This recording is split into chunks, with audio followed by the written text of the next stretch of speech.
Everyone, welcome back to my channel Akshurpal Academy. Today we will discuss about the most important dramatic monologue by Robert browning.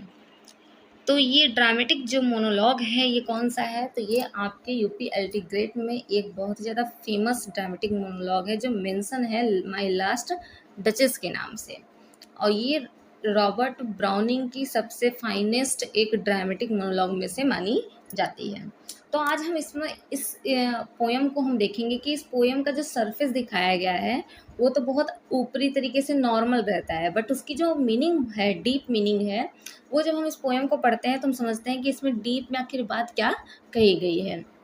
तो आज हम इसी को एक question answer के format में समझेंगे, क्योंकि आपके एलटी मेंस में अब आपका आंसर रिटर्न में होने जा रहा है। तो आज की क्लास को बिल्कुल भी मिस मत करिएगा। आज बहुत ही ज़्यादा इंपॉर्टेंट क्वेश्चन आंसर यहाँ पे होने वाले हैं। तो चलिए आज के सेशन को हम स्टार्ट करते हैं। Discuss the use of dramatic monologue in my last duchess. तो देखिए ये क्या है। ये तो आप जानते हैं कि ड्रामेटिक मोनोलॉग को मतलब माई लास्ट डचेस को ड्रामेटिक मोनोलॉग के रूप में जानते हैं। तो इसको क्यों, क्या इसमें फीचर्स हैं, क्या इसमें क्वालिटी है, या क्या चीज़ें इसमें यूज हुई हैं, तो इसे ड्रामेटिक मोनोलॉग कहा गया। उसी को हम यहाँ पे एक थ्योरी के तरीके से देखेंगे। तो देखिए, my last duchess by Robert browning is a perfect example of dramatic monologue. तो जो ये ड्रामेटिक मोनोलॉग है इस पे अलग से भी क्वेश्चन पूछा जा सकता है आपके यूपी एलटी ग्रेड मेंस में, कि पूछ सकता है कि describe the short note on dramatic monologue. ठीक है, तो आप लोग साथ साथ समझते चलिएगा, कुछ लाइन आपके तो यहीं से प्रिपेयर हो जाएंगे, अदरवाइज और आप लोग प्रैक्टिस करते रहिएगा। फिर देखिए, where a single speaker addresses a single listener. Dramatic monologue क्या है? ये जो लास्ट डचेस है ये रॉबर्ट ब्राउनिंग का परफेक्ट एग्जाम्पल है ड्रामेटिक मोनोलॉग का। इसमें क्या होता है, एक सिंगल क्या होता है, स्पीकर होता है जो बोलने वाला होता है, ठीक है, और एक सिंगल ही क्या होता है, लिसनर होता है। लेकिन वो जो लिसनर होता है वो क्या होता है, साइलेंट होता है। इसमें दिखाया नहीं जाता कि वो कुछ बोल रहा है, बट बस खाली जो आपका बोलने वाला होता है स्पीकर वो बोलता है, और सुनने वाला जो होता है वो साइलेंट होता है, साइलेंटली उसकी बात को सुनता रहता है। In this poem the duke of Ferrara speaks to a visitor, probably a marriage broker. तो इसमें ड्यूक ऑफ फेरेरा जो है वो बात करते हैं किससे, जो विजिटर है जो उनकी शादी का रिश्ता लेके आ रहा है, इस राजा के शादी का रिश्ता, जो क्या है, मैरिज ब्रोकर है, जो रिश्ते करवाते हैं उनके बारे में। तो उसी से क्या करता है, वो बातें करता है। And gradually reveals his personality through his speech. और बात ही बातों में वो नहीं चाहते हुए भी उसकी पर्सनैलिटी बाहर आ जाती है। कि देखिए, आप अगर किसी से कन्वर्सेशन कर रहे हैं, ठीक है, तो आप नहीं भी चाहेंगे, जब तक आप किसी से बात नहीं कर रहे हैं तो आप उसको नहीं समझ सकते कि वो पर्सन कैसा है या कैसी है। बट हम किसी से अगर बात करते रहते हैं तो नहीं चाहते हुए उसकी जो रियल पर्सनैलिटी है वो बाहर आ जाती है। वही इस राजा के साथ होता है कि वो बातों बातों में सारी चीज़ें एक्सप्रेस कर देता है। एक की feature of this form is self revelation. की फीचर क्या है, ये जो आपको बोल्ड में दिख रहा है ये की पॉइंट्स है, इसे आप लोग हाईलाइट करके लिखेंगे आंसर में, या तो फिर इसके लाइन नीचे अंडरलाइन करेंगे। तो इसमें एक की फीचर्स है कि वो सेल्फ रिविलेशन करता है, मतलब खुद को दिखाता है। The duke tries to appear noble and refined, but his word exposes his jealousy, pride and controlling nature. जो आपका ड्यूक है वो कोशिश तो करता है कि बहुत अच्छा अपने आप को दिखाने का, जो लिसनर है उसके सामने, रिफाइंड मतलब बहुत फाइन है, वो बहुत अच्छा है, प्योर है, बट उसकी बातों से, उसके एक्सप्रेशन से पता चल जाता है कि वो क्या है, एक जेलसी व्यक्ति है, प्राइड उसके अंदर बहुत ज़्यादा है, और वो दूसरों को कैसे कंट्रोलिंग नेचर का पर्सन है। He complains that the Duchess smiled too freely and did not value his status above everything. उसका एक कंप्लेन था कि उसकी जो डचेस थी, जो मतलब जिसका पोर्ट्रेट वहाँ पे रहता है, उसी को दिखा के वो सामने बोलता है उससे कि वो क्या करती थी, बहुत ज़्यादा स्माइल करती थी। मतलब वो जिसको भी देखती थी, चाहे वो उसका हस्बैंड हो गया या कोई उससे कुछ भी मतलब बात कर रहा है, उसके लिए कुछ भी कर रहा है, वो सबको देख के स्माइल करती थी। और उसको क्या लगता था, उसका वो वैल्यू नहीं कर रही है, which shows his positiveness and insecurity. और यही उसको दिखाता है, वो बातों ही बातों में एक्सप्रेस करता है कि बहुत ज़्यादा पॉजिटिव था और बहुत ज़्यादा क्या था, इनसिक्योर था अपनी वाइफ को लेके। He expected complete emotional submission from her. वो एक्सपेक्ट करता था अपनी वाइफ से कि वो जितनी भी उसकी इमोशंस है सिर्फ उसके आसपास ही, उसके ही लिए हो, बट ये ऐसा मतलब होता नहीं था। अब the listener play the silent listener plays an important role. इसमें जो लिसनर का होता है वो इम्पॉर्टेंट रोल होता है। Although he does not speak, his presence sharps the duke tones and directions. वो हालांकि कुछ बोलता नहीं है, बट वो क्या करता है कि फील करता है जो ड्यूक का टोन है और डायरेक्शन है। The duke shift from the portrait to a new marriage proposal. अब वो पोर्ट्रेट देखता हुआ फिर क्या करता है, जो उसका न्यू मैरिज प्रपोजल आया रहता है उस पर क्या कर जाता है, शिफ्ट कर जाता है। Revealing his cold and calculative mind set. अब वो अपनी जो उसके माइंड में एक वाइफ को लेके चलता रहता है, वो चीज़ों को रिवील कर देता है, बता देता है। द पोएम यूजेस, अब यहाँ पे देखिए, कन्वर्सेशनल टोन एंड इंजैम्पमेंट। यहाँ पे कन्वर्सेशनल टोन का यूज हुआ है, इंजैम्पमेंट का यूज हुआ है कि कहीं से फिर कहीं पे बातों को ले जाना।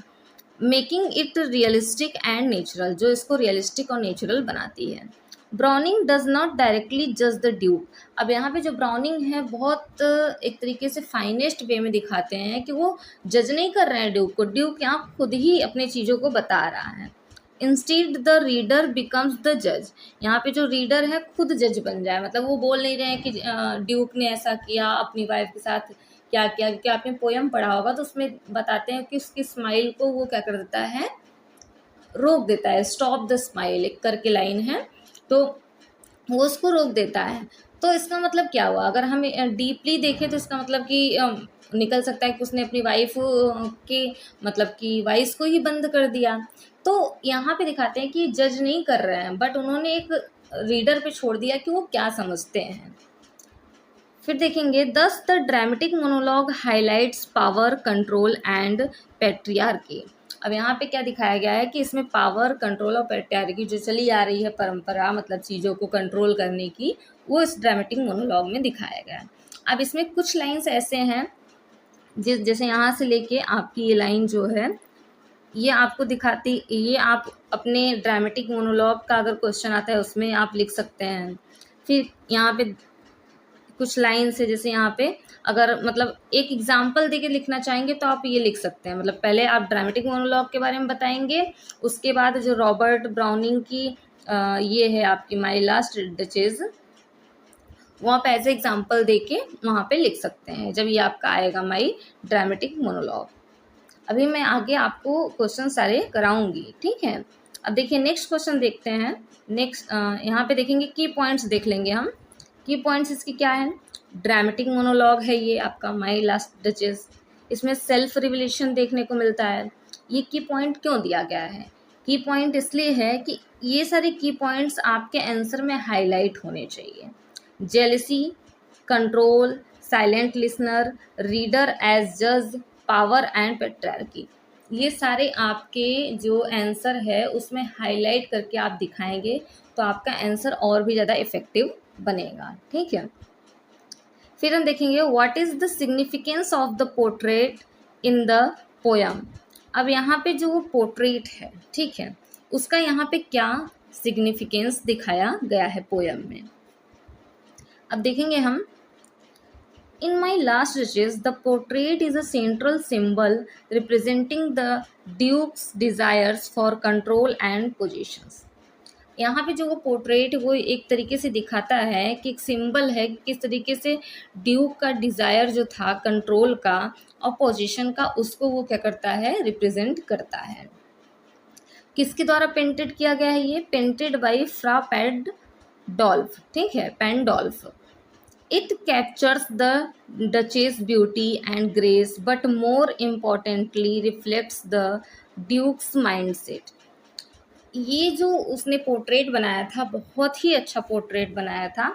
उसमें क्या है, उसमें भी जो डचेस होती है स्माइल करती रहती है, ठीक है।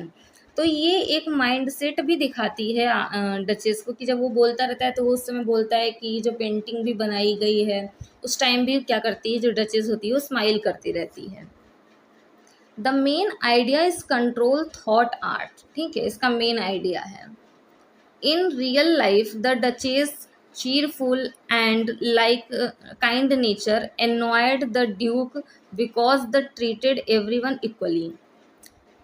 वो क्या थी, जो डचेस थी वो बहुत ज़्यादा चीरफुल थी, मतलब जैसे कहते हैं ना, खुश रहना, सबके साथ हैप्पी रहना, और उसका जो नेचर था वो बहुत ज़्यादा काइंड था। यही क्या करता था, जो ड्यूक था उसको बहुत ज़्यादा परेशान करता था कि क्यों ये सबके साथ खुश रहती है, why he treated all equally, मतलब वो क्यों सबको इक्वली ट्रीटेड करती है, मेरे साथ कुछ और होना चाहिए, इसकी फीलिंग सबके साथ उस तरीके की नहीं होनी चाहिए। इस तरीके से वो उसको देख के उसे अच्छा नहीं लगता था। However, in the portrait, she is silent, still and permanently fixed. अब उस पोर्ट्रेट में क्या है, वो साइलेंट है, स्टिल है, परमानेंटली फिक्स्ड हो गई है, which allows the Duke to control her completely. अब यहाँ पे है कि दिखाया गया है कि अब ड्यूक ने उसको डचेस को क्या कर लिया है, कंट्रोल कर लिया है कम्प्लीटली, ठीक है। फिर यहाँ देखेंगे, the curtain over the portrait, जो पोर्ट्रेट पे कर्टेन है, इज हाईली सिम्बॉलिक, वो भी क्या है, सिम्बॉलिक है। Only the Duke can draw it. अब क्या है इसका सिंबल, कि जो ड्यूक है वही बस उसको उठा सकता है और कोई उठा नहीं सकता, मतलब वो अपने कंट्रोल और पावर, कंट्रोलिंग नेचर को दिखा रहा है।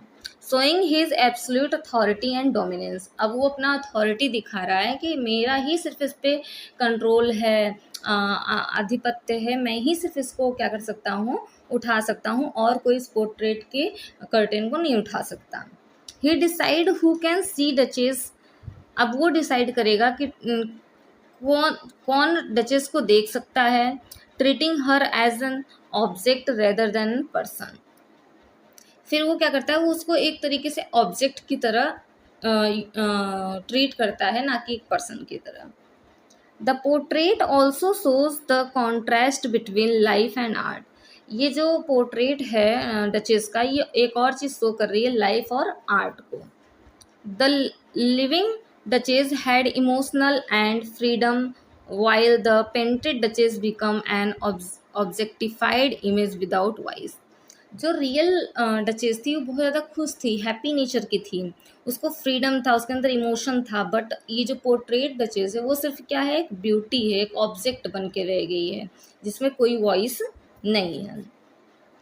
The duke's pride reflects his materialism and arrogance. अब यहाँ पे जो ड्यूक का प्राइड है वो दिखाता है किस तरीके से मटेरियलिज्म और एरोगेंस के उसको, ठीक है।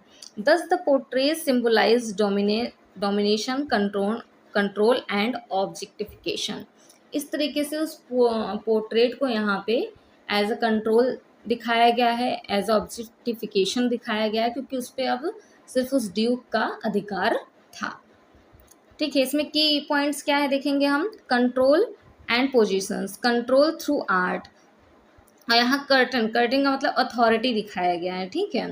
लाइफ एंड आर्ट की बात की गई है, ऑब्जेक्टिफिकेशन की बात की गई, और पेट्रार्की मतलब वही आधिपत्य जो पहले से चली आ रही परंपराएं होती हैं उसे हम पेट्रार्की बोलते हैं, ठीक है।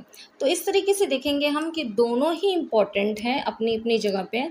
इसमें आपको और पूछ सकता है कि कैरेक्टर पे क्वेश्चन आ सकता है, कैरेक्टर ऑफ ड्यूक का आ सकता है, ठीक है, डचेस का आ सकता है, और ड्रामेटिक मोनोलॉग से क्वेश्चन बन सकता है आपका इस पे। रॉबर्ट ब्राउनिंग एज मतलब ड्रामेटिक मोनोलॉग राइटर पूछ सकता है। तो इस तरीके से 2-3 क्वेश्चन और बन सकते हैं, जो मैं आपको बाद में एज अ पीडीएफ प्रोवाइड करूँगी प्रैक्टिस के लिए। बाकी और आप लोग अपने से प्रैक्टिस करते रहिएगा। ठीक है गाइज। मैं एक और इन्फॉर्मेशन आपको देखना चाहूँगी कि अगर जो तैयारी करने वाले जो स्टूडेंट हैं वो उस चैनल पे नए हैं, तो यहाँ पे प्लेलिस्ट दिख रही होगी आपको साइड में, इस पे जाके ज़रूर आप लोग चैनल पे जाके इस प्लेलिस्ट को देख लीजिए।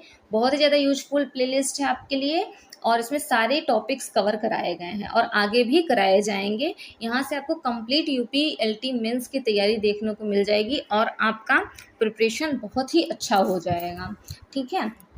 और आपको अगर पीडीएफ चाहिए तो आपको टेलीग्राम ग्रुप का लिंक डिस्क्रिप्शन बॉक्स में मिल जाएगा। वहाँ पे आप लोग अपने आंसर्स भी भेज सकते हैं चेक करने के लिए। आपको वहाँ पीडीएफ प्रोवाइड होगी और अदर इन्फॉर्मेशन आपको वहाँ पे मिल जाएगी। अगर आपको ये वीडियो पसंद आई हो तो इस वीडियो को ज़रूर लाइक करें, ज़्यादा से ज़्यादा शेयर करें, सब्सक्राइब कर लें और बेल आइकन पे ज़रूर क्लिक करें, ताकि ऐसे ही सारी क्लासेस आपको मिलती रहें।